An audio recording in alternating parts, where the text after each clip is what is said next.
So welcome to Amber and Deanna. Hello. Thanks for joining us, Amy, Kayla.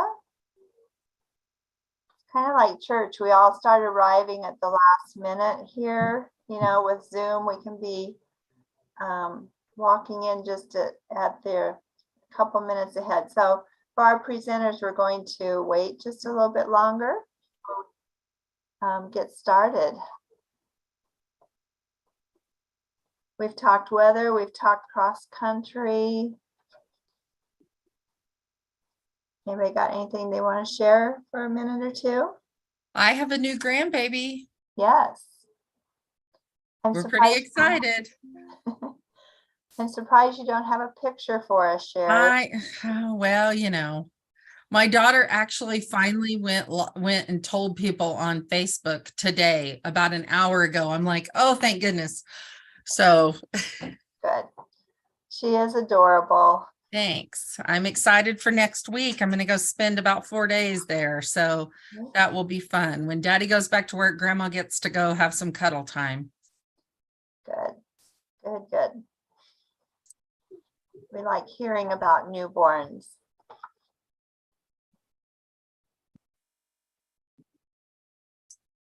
We'll wait just a couple more minutes before we get started. So.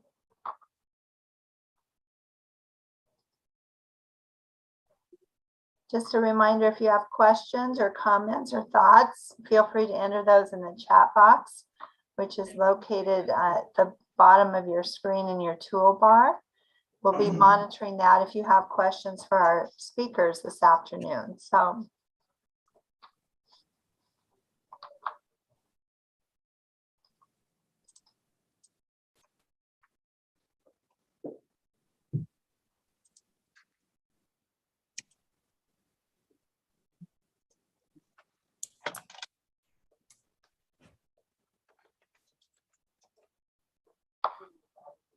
Sally, I see you've joined us, so welcome. Hi, thank you. We work just a block apart, but I don't hardly see you unless it's at an event or I know it. out on the street at lunchtime. So I changed that. we do. And I see more are starting to join us. Thanks for taking time out of your day today to join us here at the HomeNE webinar. Got a great lineup of speakers, so looking forward to hearing from them.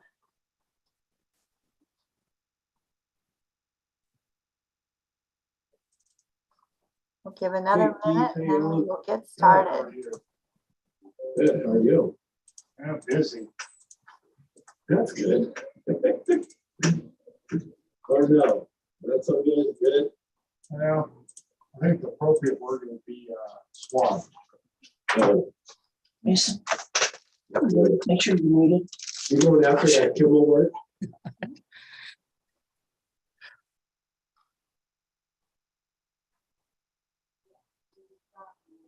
Well, because we have such a great lineup of speakers today, I do want to honor their time and yours and get the ball rolling for our, as Sherry announced earlier, our 52nd HomeNE webinar is today. And I don't know where that time has gone, but I am really looking forward to today's presentation by our presenters. And normally I do the intro and ramp up to the presentation, but today Sherry is going to do that for us. So Sherry. Yeah, they may regret this. When Sharon's away, we all just kind of divide and conquer around here. So welcome and good afternoon. Welcome to our 52nd HomeNE. I'm Sherry Albert, and I'm the fiscal officer here at the South Central Economic Development District. Thank you for joining us today and contributing to the growth of HomeNE. This was created to be a statewide learning network, and whether it's your first webinar or your 52nd webinar, it is our goal that your organization and community is benefiting from the information and opportunities that we have here presented for you. We're just excited to to have everybody here, and is our pleasure to hear from these three presenters today. We're going to have Leanne Yoakum from here in our office. She's our deputy director. Nikki Schwantz is from the city of Cozad, and Jessica Vanderwall from the Burwell Economic Development to tell you about their knowledge and experience using Housing Study Light. At this time, normally Sharon introduces our speakers, and gives you a history of the HomeNE Learning Network. But today we're going to let Lori do it. So thank you. And we're going to wish Sharon safe travels. Thank you, Sherry. And yes, Sharon is traveling today, so you get to hear from me a little bit more. But it is a gorgeous day outside. I wish we could take this outside and do it on the street corner and enjoy one of the nice days of October. So as you know, South Central Economic Development District serves as the lead agent for this learning network, and we are glad you've taken time to join us today. HomeNE is designed for people from all across the state of Nebraska who are seeking to successfully address their local housing challenges. And HomeNE's purpose is to provide a setting that, first of all, provides face-to-face as well as online opportunities to foster interaction, engagement, and skill building for local individuals who are passionate about addressing housing shortages in their communities. We do face-to-face at our gatherings as well as 11 webinars a year. We also want HomeNE to be a tool or a resource that empowers and encourages all of you who participate with us to apply what you learn through the different avenues that are available to you.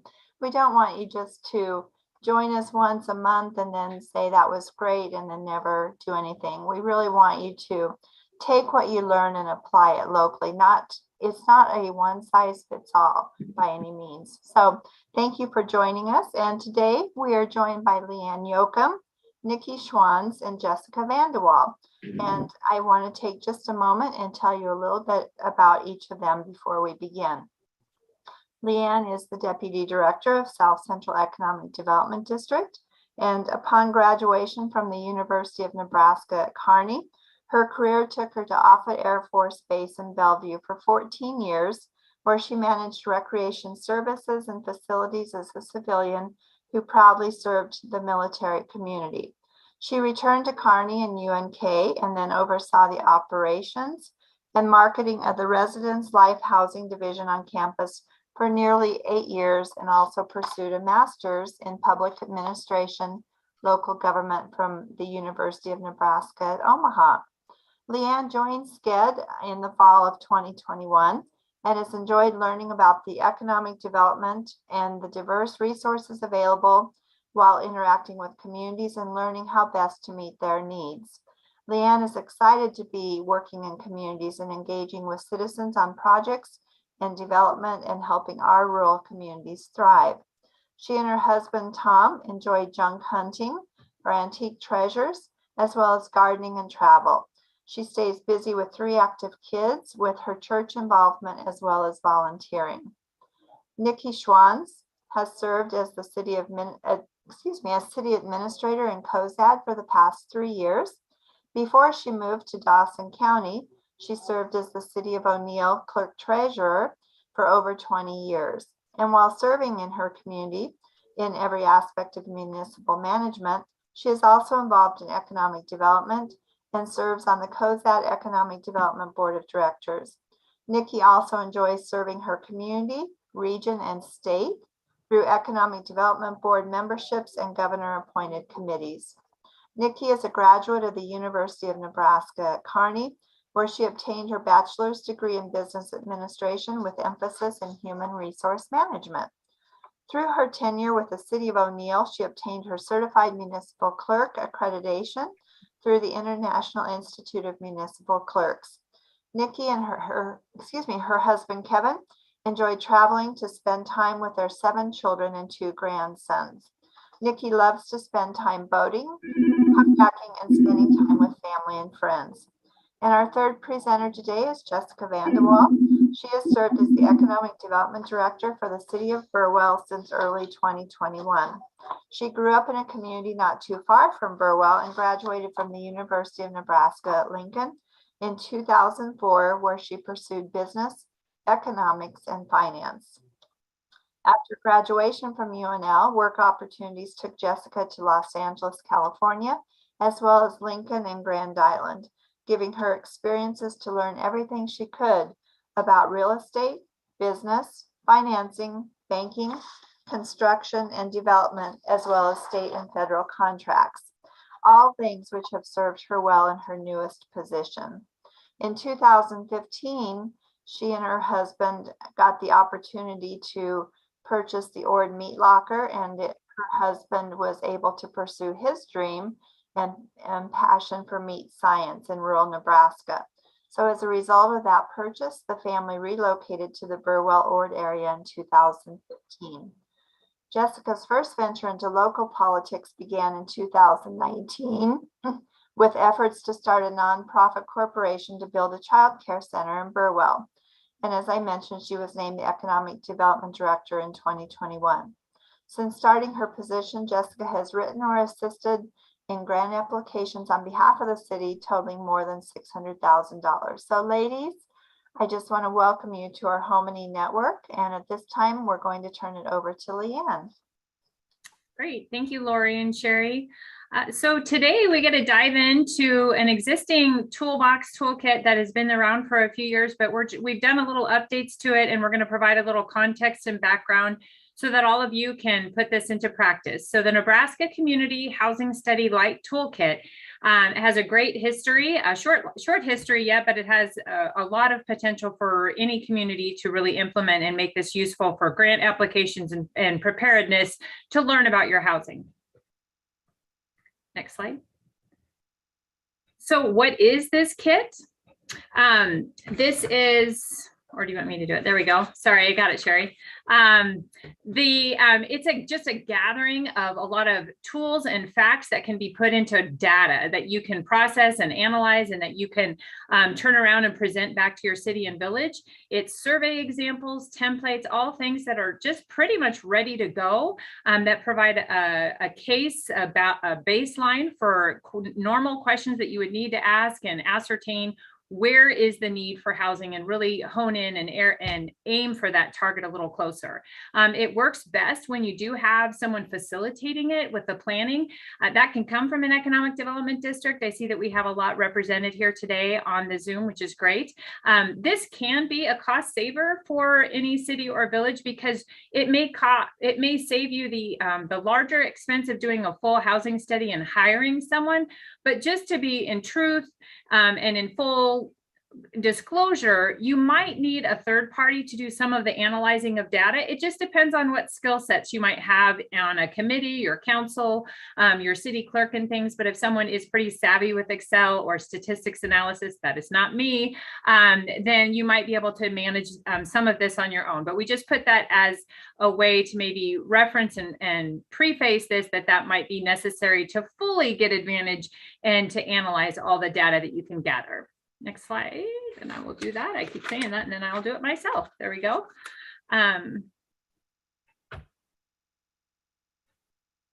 It's delayed. There we go. The toolkit background, the toolkit in use. I think I went. All right, sorry about this, technical difficulties here. So yes, this came about with several people from across the state in 2016. Sharon Heffley, Judy Peterson, and several others. We have a slide that gives recognition to all of these great folks that really said, you know, we need a tool, we need a resource that we can help these small communities. They don't have deep budgets where they can afford a multi-figure, housing study. What can we do to provide them a real accessible tool that they can utilize? So their strategic focus of the Joint Housing Economic Development Initiative, otherwise known as JEDI, was how can we help communities provide workforce families with the housing they want at prices they can afford? And there rose the Housing Study Light, was then developed as a tool. Parts and pieces were contributed all across the great state. with all kinds of contributions and input from others that provided just this continuum of options.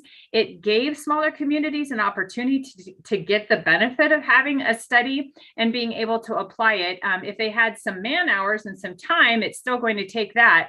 And then this can also, the whole study process, if you do a full-on study, can drain and zap that energy that you might have because it's a long-term process to do a full housing study.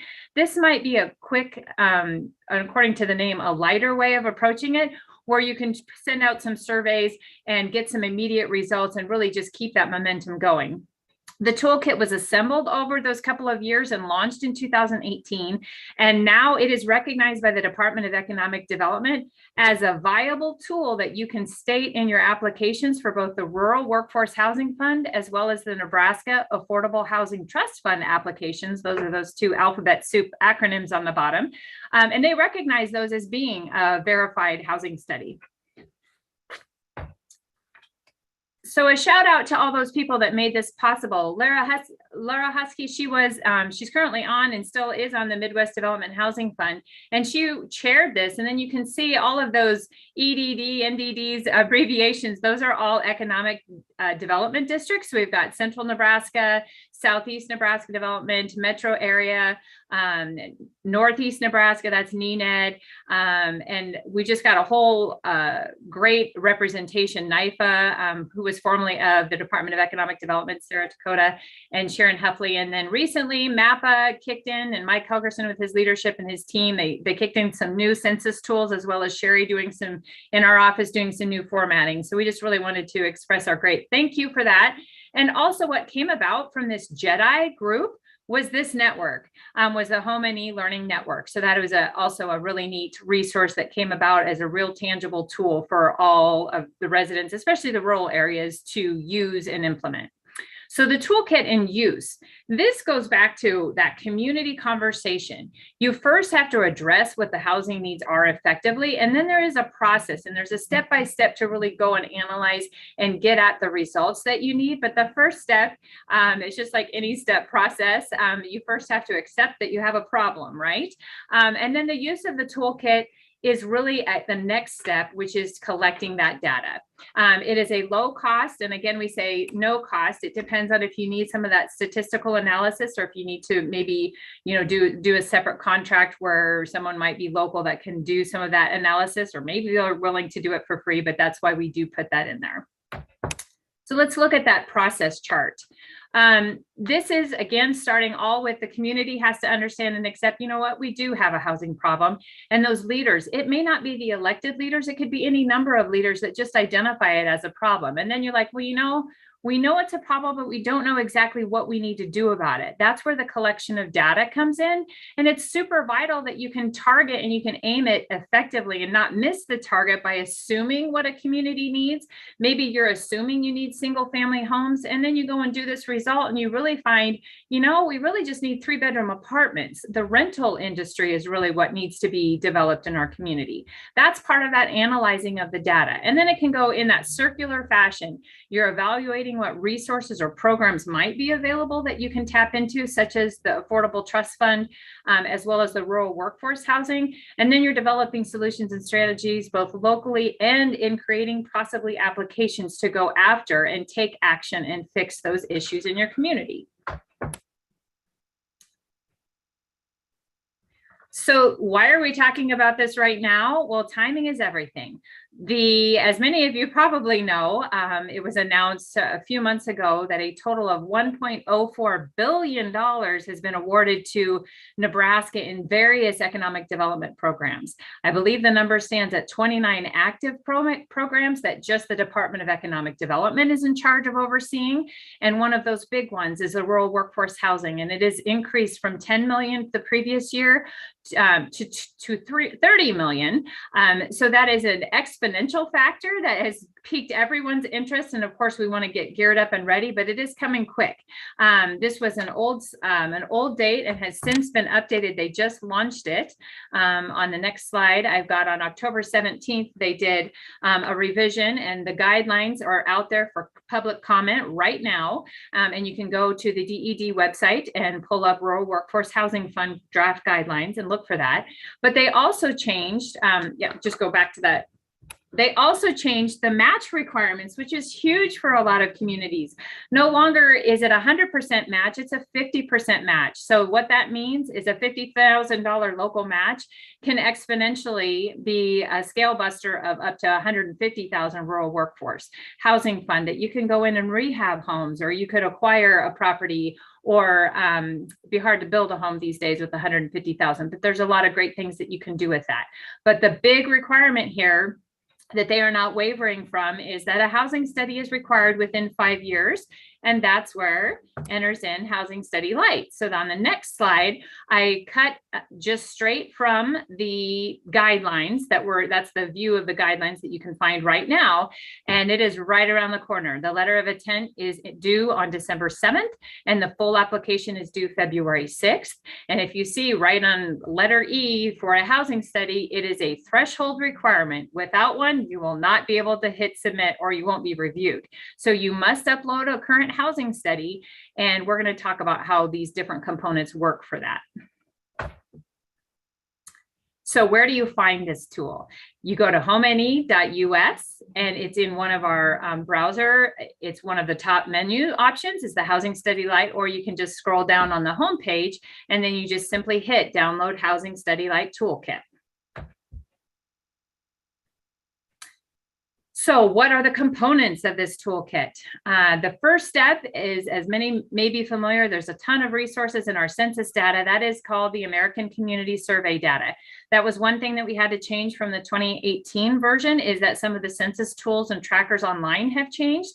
And so those new tools and the new way to search those are now reflected in the toolkit.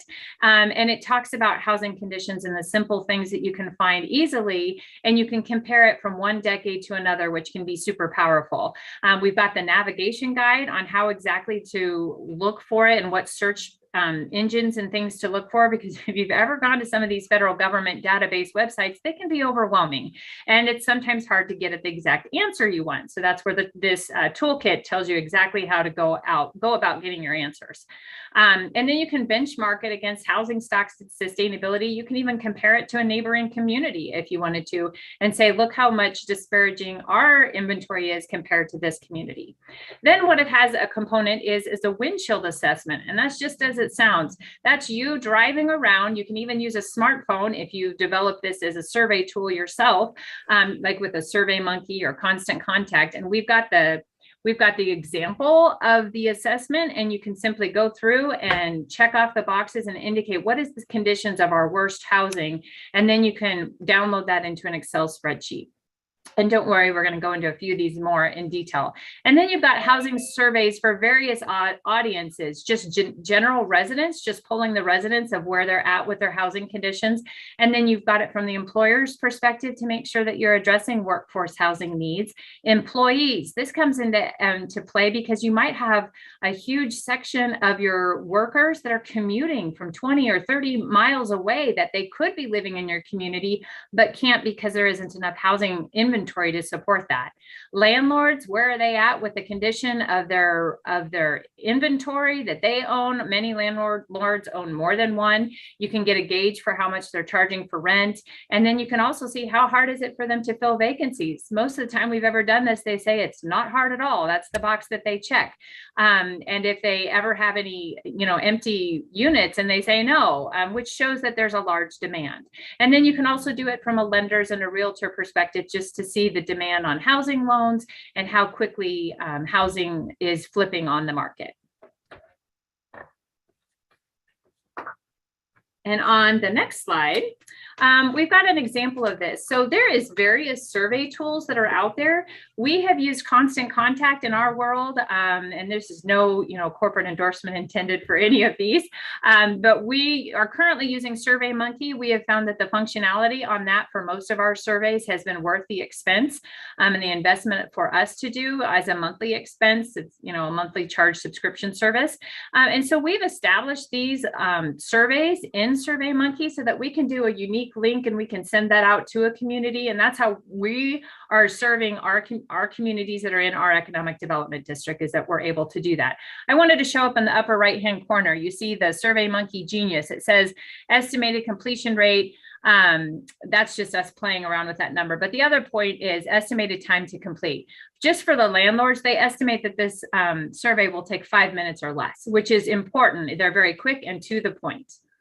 And then I have a layers built in here of this is the property wind chill assessment. You put in the property, you state what is it a single family? Is it a mobile home, triplex, fourplex? Again, you can see this wind chill assessment takes 5 minutes or less per property. And this is what you would be doing yourself as a city or village administrator or leader. And then on the next pop-up, then it goes into tell me about this wind chill assessment.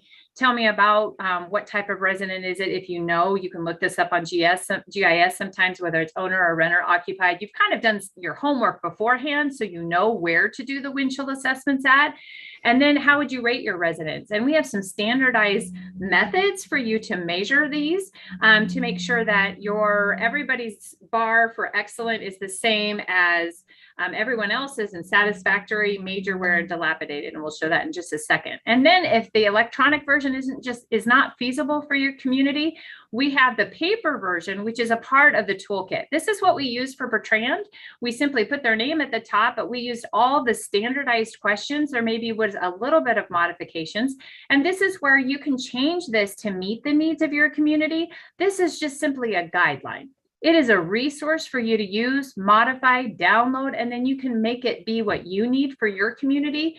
You might have some unique factors regarding some employers, maybe some recently were added to the community or some just left, that have changed your environment, that you might want to get at those questions. But you can see how many employees drive, and this is from the employer's perspective, they're answering and filling in a number. Yeah, we've got 20 employees that drive 10 miles or further, and I've got 40 here at this maybe meat packing plant or whatever it is. So this is just a really great tool and a real example. You can do it electronic. The beauty of that, of course, is when you use those electronic tools, they have analyzing built already into them, and even have beautiful little charts and graphs that you can cut and paste.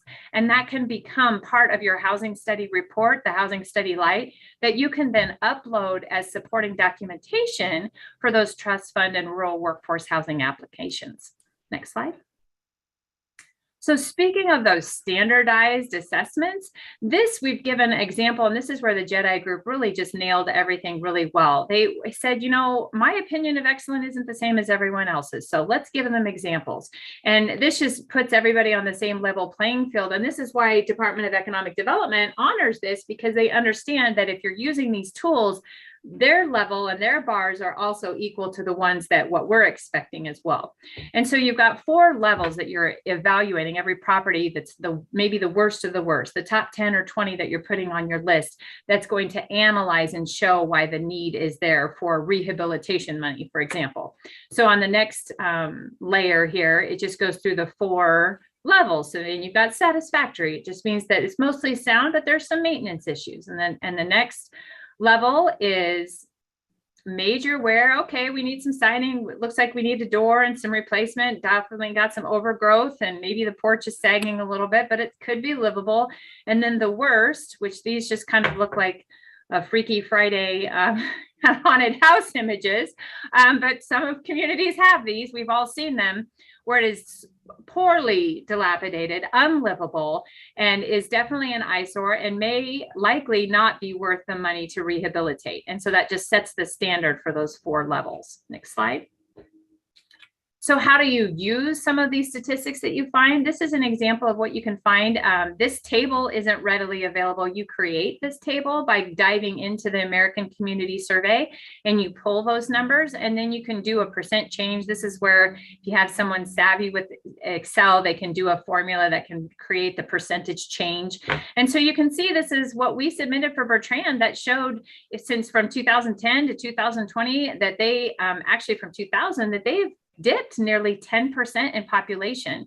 And then it just shows in Phillips County how that has also been impacted.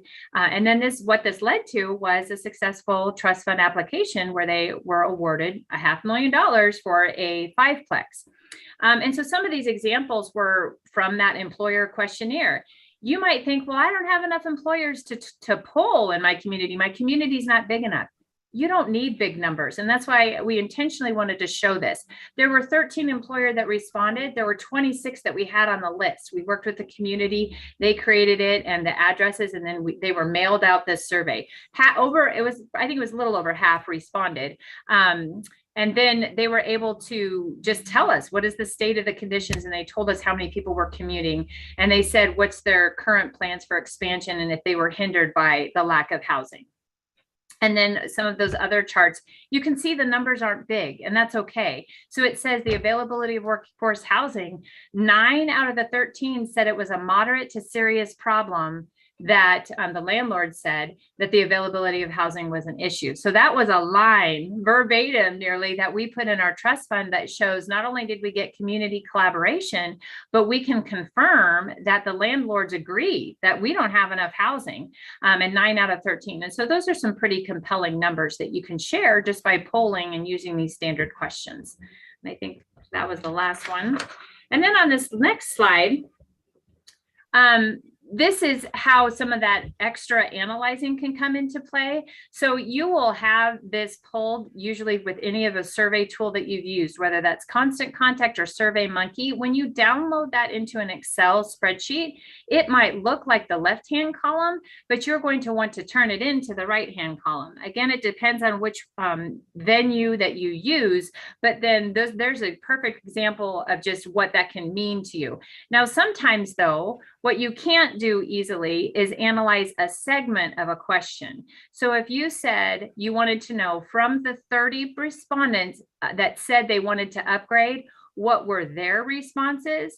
Now that's something that the typical layperson in an Excel isn't able to do. That goes into the statistical analysis because you're breaking down a question further to really drill down to an exact answer. So we're just showing that because we wanted to show you an example of where the extra level of analysis might be necessary. And that's something that you can do with pivot tables in Excel, and you can just pull out the answers that you need, but it takes a little bit more experience in that area. Next slide. So this goes back to that whole process chart. So all of those tools, all of those resources, the templates are there so that you can collect the data. But gathering that data, it's a twofold approach. You're going to want to go to use those housing study-like tools and those surveys and templates that are available, as well as pulling and comparing the American Community Survey, the ACS data. Then compiling the report. It's not as simple as it sounds now that we've dove into it a little bit. You have to really dig into those numbers and then figure out how you want to present that, whether you're going to do that in a narrative form in an application, or if you do both the narrative and you can always attach, put up attachments that shows, and you want to show how much of your community responded to these surveys and give percentages of the responsive number of employers or number of landlords that are on your utility bills list. You know which ones are landlords, and you want to speak to how much involvement and community input that you got. And then you find those common themes. And like we said before, you maybe assumed you needed single family homes, but really what arose was that you needed duplexes, triplexes, or maybe just simply larger apartments for families because the families aren't equipped and don't have the resources to purchase a home. They're really more in the rental market. And that's where you can find it. And then that's also that you can take the action. And what does that look like? It means that you should be sharing the results with the community and getting their feedback, making sure it's going to be some aha moments, hopefully for your leadership. Maybe they already had it spot on. But Also, so you can get consensus and buy-in from the community and say, look, we got respondents from X, Y, and Z in all these categories, and we're going to go after these dollars now and solve this problem because we know that this is going to meet the need. And then you will often, hopefully nearly always, get a great response because you've gotten that buy-in. And the next slide. So this is where your economic development districts can serve as a great resource. This is all of them. Hopefully for any of your city, village communities, these are, you recognize those. You just go back to that last slide. But that just represents all 8 districts. We all represent an individual area. We don't compete. We have our own defined districts. If you need to know which district that you're in, please go visit nrocne.com. We're all a part of the Nebraska Regional Officials Council. And we've got some great information too that just kind of talks in general. But go to your economic development district and ask if they can be a guiding force for you as you explore this housing study. And the last slide. So now I want to open it up and have Nikki and Jessica share how they've used this Housing Study Light Toolkit and how it's been used in practice. Okay, thanks, Leanne. Well, as Lori stated before I got to my position in COZAD, I did spend 20 years in O'Neill, and that's where I participated in the Housing Study Light program. The city of O'Neill contracted with Central Nebraska Economic Development District and Judy Peterson and her staff, and I see Judy's on the call today, to conduct this survey for us in our town. And we did do this several years ago. So some of the ways that we collected data, some of you on the call might think, oh, this might seem a little bit outdated. And so just consider the source that we did do this several years ago. And so we'll talk about ways that maybe there are some up-to-date or current ways that we can change that and collect data a little bit more efficiently. But one of the things that you need to start with is exactly what Leanne said. You need to get the community to acknowledge that you do have a problem. And we did as a city realize that we were falling behind in the housing game. And so we did decide that we needed to get down and figure out where we were falling short. Where did we need more senior housing? Did we need middle income housing? Did we need 3-bedroom housing? And so that's where this Housing Study Light program came from. So Judy's team started with conducting a visual assessment of each housing property within the community, and they mapped out to show where in the community the houses were located, and then they ranked it in the 4 different categories that Leanne had touched upon: the excellent, satisfactory, major wear, and dilapidated. And when they showed us the amount of work that they did to get this part done, I knew we were going to have an excellent product at the end of this. That was a lot of work. And it was also really eye-opening for us to see where we were at as far as excellent and satisfactory versus major wear and then dilapidated. The next step was we had to get to the public input, and we talked about all the different ways that we could get this. And we also discussed all the various ways we could get the public input and how to get surveys out there and how to get the public involved. So we created a survey. We wanted to make sure that we got the survey out to the households. We wanted to get property owners. We wanted to get landlords. We wanted to get employers. We wanted to get employees, because maybe they didn't live in the city, they were driving in. We wanted to get their feedback. And so we talked about mailing them. And then we also wanted to get as many feedback or respondents in through the online process. So the direct mailing to the households, the city then provided all of the addresses and actually billing labels we provided to CNED to use. And so we did a hard copy survey that did have a link on it, and we sent out the survey to all the households. Judy included a cover letter talking about why the community was desiring to get this survey filled out, what we wanted the outcome of the survey to be, and what we wanted to be able to do with the results of it. And that was create housing and get a structured plan going, and be able to produce what we need for our residents. The paper survey was great. And now what I'm thinking what we could do is, QR codes are the way to do that right now. So what I would say to all of you that are thinking about disseminating a survey, you have your websites, you have your social media sites, and then also just know your demographic. So if I were going to work with my schools, I would get a postcard. If I wanted my teachers to do this survey, I would just get a small postcard, get my QR code on that, and ask to get that out to my teachers and have a time that they could do that. One of the things that a lot of our employers did for us was they set a specific time that they were going to have their employees fill out the survey. So they set time aside for the employees to do that, so we can guarantee to get those responses back.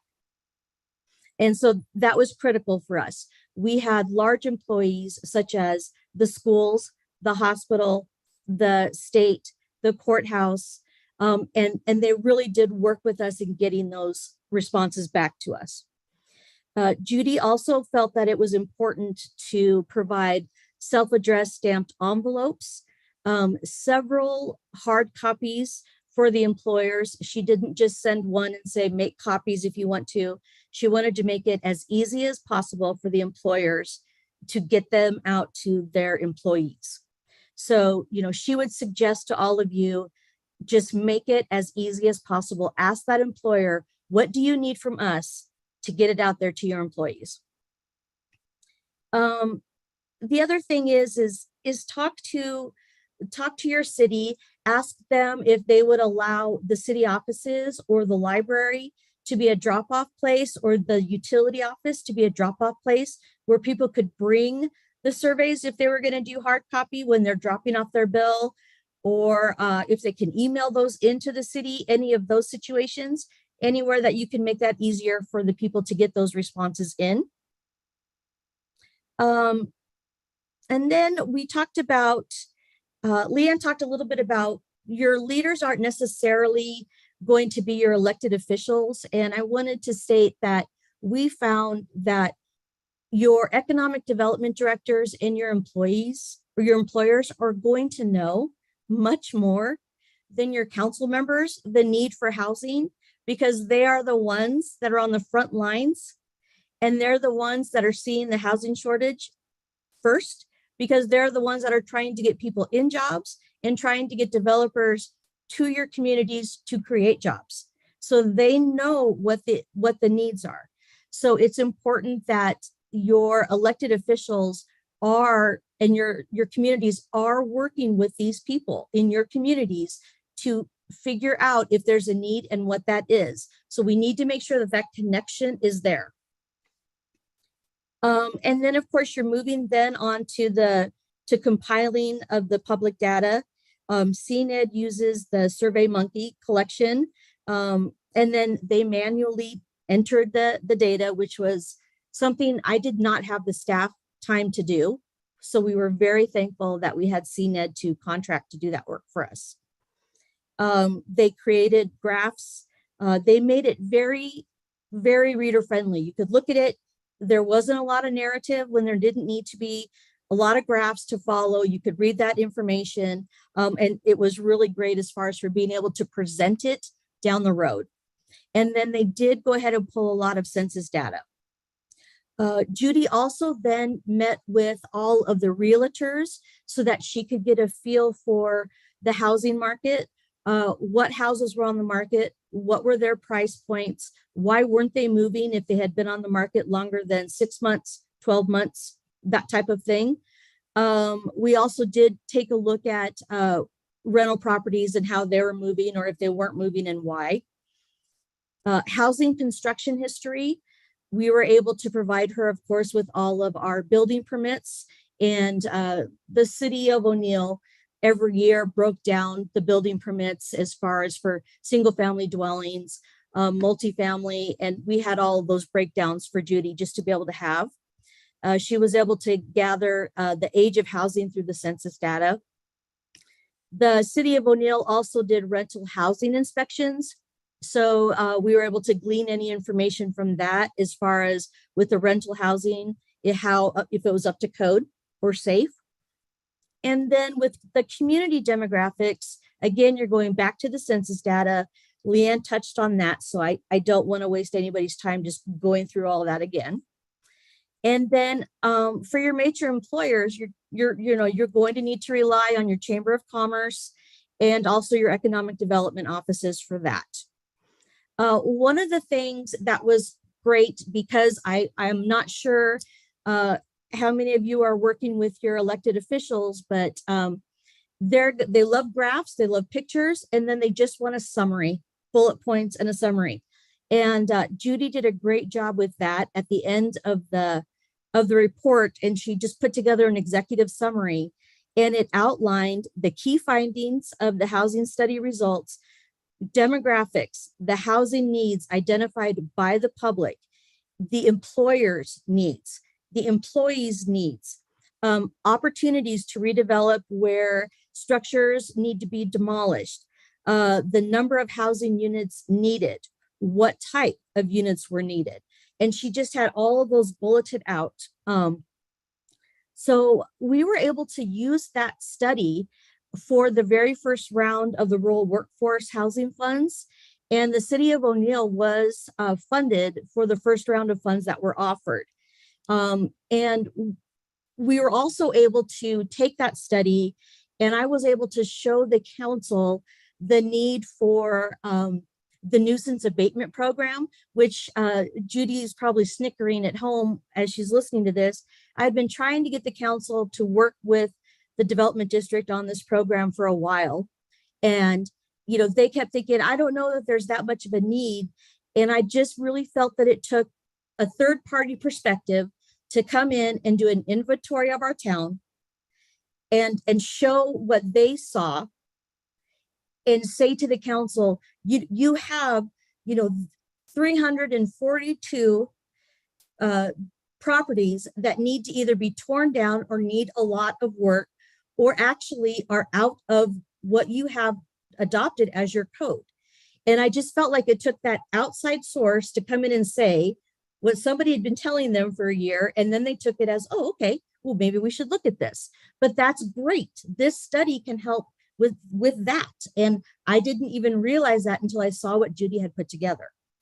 So that was great. This study kind of helped us with another avenue I wasn't even expecting to begin with.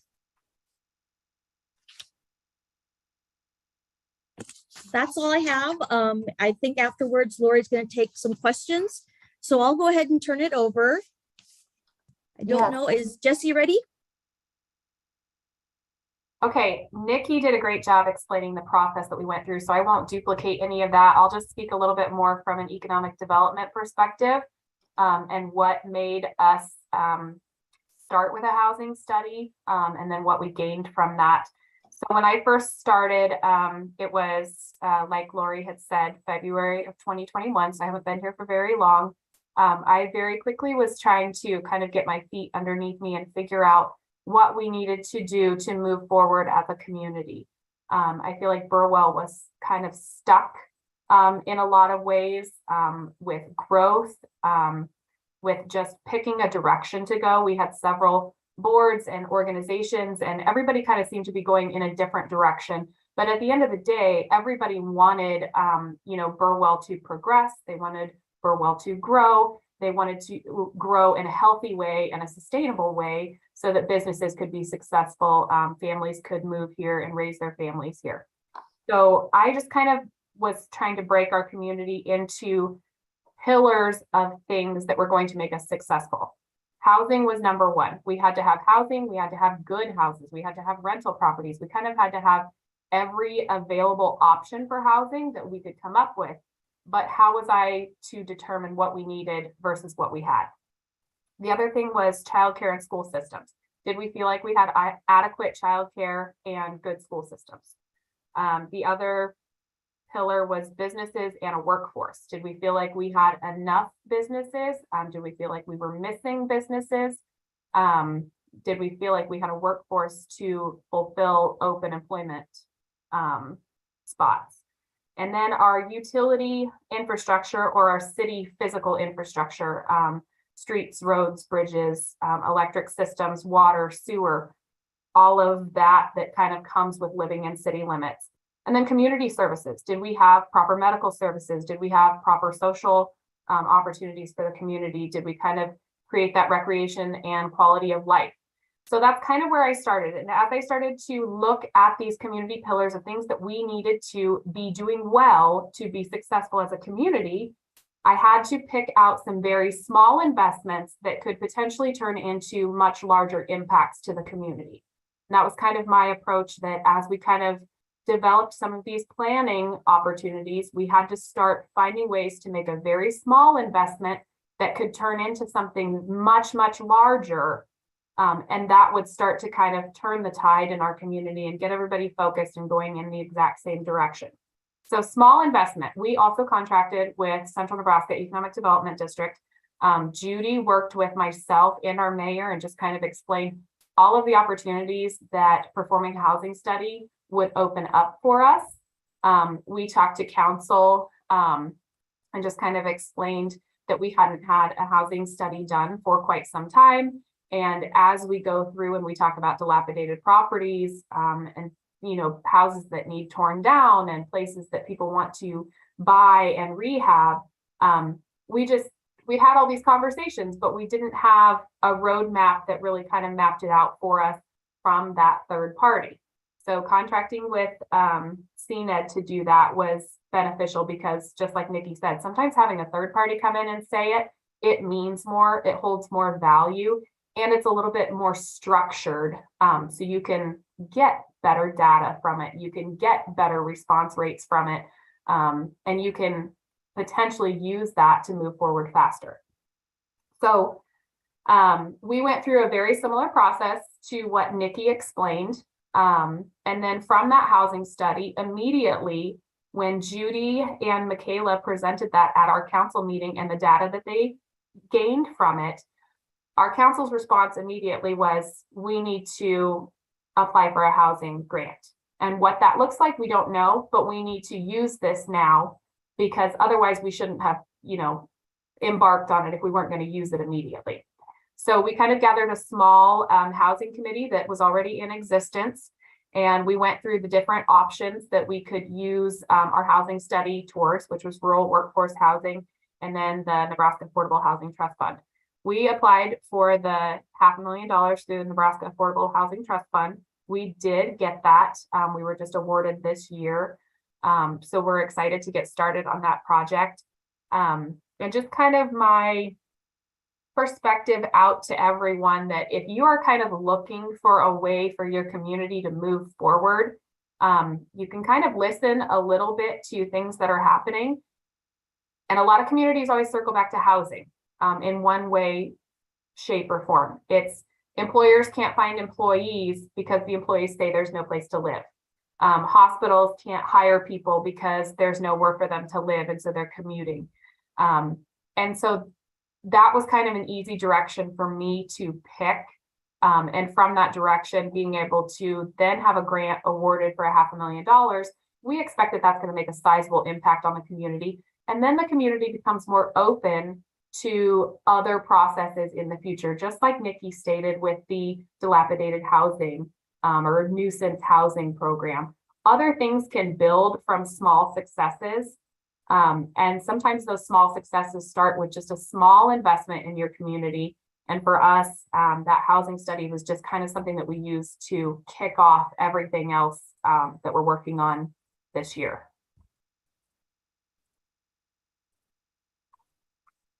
Okay, thank you, Jessica. So we're going to open it up for a time of questions from our participants today, but I did have a couple questions for Nikki and Jessica, if you don't mind, before we get questions from our group. So either one or both of you can answer this for me, but what are the lessons that you learned in approaching the housing study light process? I learned that it's really important that you include the entire dynamic, that you're looking at getting the employers together, that you're looking at talking to the employees, and that you're looking at going just outside of your city, and that is the employees that are driving in, and you're just thinking outside of your city limits and getting that broader picture. I just sometimes when you work for the city, you're just kind of tunnel visioned, and Judy talking to me about that really, yes, I wasn't thinking about that, and I needed to get the whole picture, and that was a great perspective for me. I think ours was when people are getting these surveys in the mail, make sure you have an answer of what you intend to do with the data once you collect it. I got that question several times. Why am I filling out this survey, and what are you going to do with it afterwards? And some of that was just for them to be as transparent as possible. They wanted to know that I wasn't going to see their survey results, that those survey results were going to a third party, and the data was going to be the only thing that returned to me.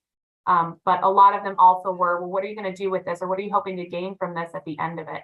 So I think our council stepping up and being ready immediately to apply for a housing grant really kind of answered that question in an appropriate manner for them. Okay, great. So as you conducted the housing study light process at the local level, were there any unintended consequences that you didn't anticipate when you started the process?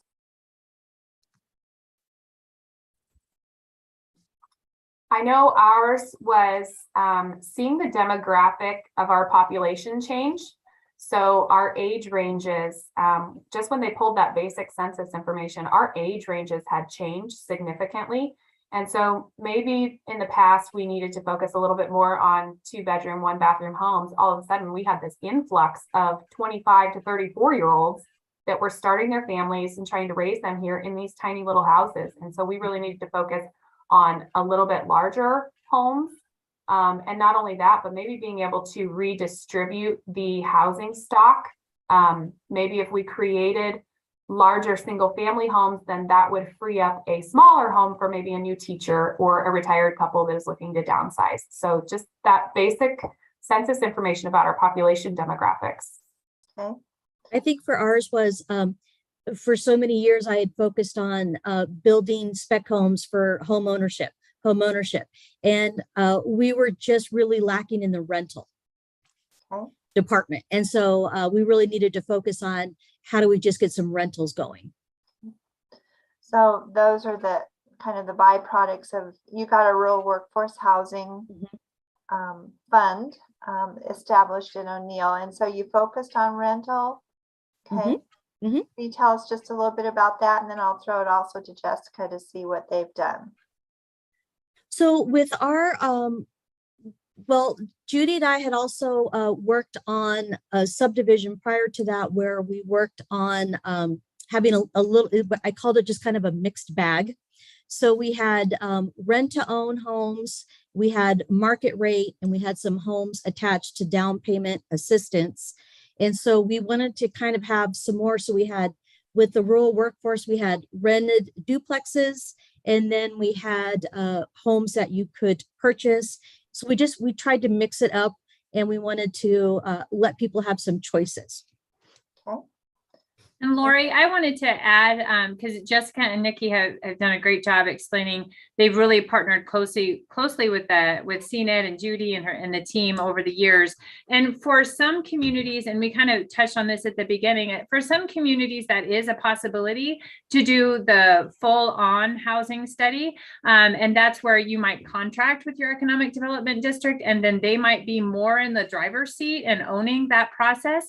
And so that's part of what we're covering today, is kind of a divergence. It's convergence, divergence of both of those things. So the Housing Study Light Toolkit is there for you to take ownership of, should you choose, or should you not have the resources, or maybe not every buy-in of the city leadership on the council board isn't going to vote for a a few $1,000 investment or what have you for a housing study. So I just wanted to add that, is that those tools, you may not need to do all of them even for a trust fund or a rural workforce housing. If you want that full composite picture, then yes, that's where that third party comes in. But really this housing study like focus is to empower the smaller towns and villages so that they can do components of it themselves.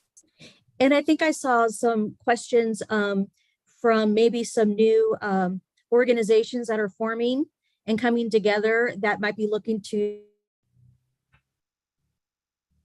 go out and try to get some grant funds for a specific demographic. So I feel like the toolkit will be able to help them really take the parts that they might need for that grant fund, and you show them how they can go through and pick apart what they need and move forward with that. Good. What questions does the group have for our speakers today?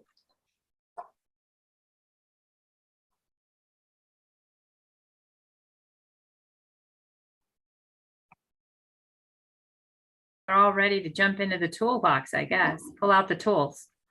Apparently, I think though, just undertaking the process has already paid dividends for Burwell and O'Neill. And that's really what we want to do with HomeNE Network, is bringing information to all of you so that you can learn from our presenters and the methods that they've used or the decisions that they've made to impact housing in your communities and in their communities. So, yeah. Yeah, it has been a game changer. I use Bertrand as the example several times as well. This need for, they just knew they needed something more in housing, that housing hadn't been flipping at all, and that there was never any housing available, that it seemed like there was vacant houses that nobody could use or rent. And this has just really been the catalyst and the spark to light a fire under the community that has led to an investment club. And now they're purchasing properties, they're building, and they're taking ownership in addition to this 5-plex that's going to be coming to their community. So it can be a game changer to just start the conversation. Yeah, I would like to add that as far as for the city council perspective, seeing this housing study and being able to see what we might be able to get from that, it poised a conversation for me to have a conversation with the council to show them that if they would invest in infrastructure, and we had some land that had been deeded to us that we were never going to use. We just could not figure out what we would need it for. We looked at it and we decided, that could be a really great housing development. And so, we looked at infrastructure. And so the investment in the infrastructure, that is something, and that's half the battle for a developer that's looking in and coming in to putting in some housing. And that's something that the city council can look at doing. And then the other thing we looked at with the workforce housing is the LB 840. And if you're a community that has LB 840, you can look at working with the committee to look at using the LB 840 funds to invest with the housing.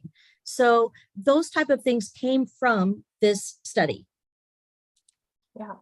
I just keep thinking, as Sharon often says, activity breeds activity. And so doing this initial step of surveying the community and compiling data brought movement, brought success in funding, helped you to do infrastructure, and then that brings housing. And it just cycles. And so, yeah. So, well, as you're thinking about questions for our speakers, I do want to remind you a couple things there. On your screen is the contact information for Leanne, Nikki, and Jessica. And I know that they would love to visit with you, answer any questions. Feel free to reach out to either Leanne, Jessica, or Nikki in the coming hours or days. And then I do also want to just mention to you that today's webinar, as well as past webinars, are on our HomeNE.us website. It is searchable now. That's an improvement that we've made. And so in anticipation of today, I went in and just typed in housing study. And there are 4 topics or 4 webinars that address a housing study or housing study light. And so we heard from Oscar Gomez at the end of last year about what was happening in South Sioux City. And we also heard from Ron Tillery. And so I just featured a couple of those searches that I was able to find on our website. So, yeah, so any other community or questions for our speakers today? I see a couple messages in the chat box, so check those out. Bev, I love your comment telling people don't be shy to participate in HomeNE. We love having each and every one of you. So, yeah, if there are no questions for our speakers today, I do want to let you know that our next webinar is Thursday, November 17th. That will be our final webinar for this year.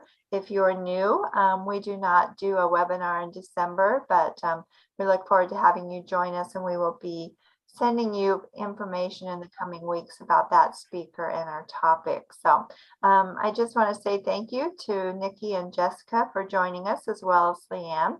I know sometimes we ask you to take time out of an already busy day to join us, but your time and your presentation is greatly appreciated by all of us here. So thank you, ladies, for doing that. So are there any last questions or comments from our group?